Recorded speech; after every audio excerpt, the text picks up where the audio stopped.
Sur le fleuve Congo, Gaël Mbalula et Paulin Kazadi étaient présents pour le compte de Télé 50. Après la connexion au point d'atterrage à Mwanda, la société congolaise de postes et télécommunications a franchi une deuxième étape, celle de poser la fibre capable d'assurer la liaison entre Kinshasa et Brazzaville. Une fibre longue de 1700 mètres a été installée dans une profondeur de 10 à 40 mètres. Aujourd'hui, on a posé physiquement les câbles qui doivent relier les deux pays, spécialement les deux entreprises de télécommunications. La pose actuelle, ça a une portée historique.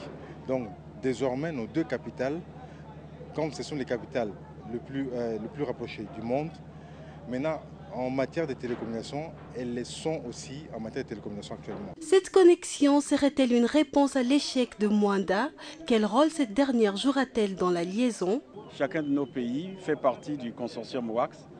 Donc on a mis le câble en mer et on a pensé, entre les deux pays, de mettre un câble qui nous relie pour remplacer d'abord notre vieux faisceau hertzien qui était là et pour servir aussi de secours pour les communications, pour le WACS.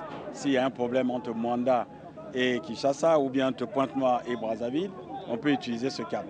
Le travail qui a demandé beaucoup de persévérance et d'efforts a presque touché à sa fin. La fibre reliant Kinshasa à Brazzaville a été placée dans le fleuve avec succès, mais alors, à quand l'effectivité de la connexion de la fibre optique? La province du Bandundu, que dirige Jean Kamisendou, connaît de plus en plus un essor sur le plan agricole. Cela se justifie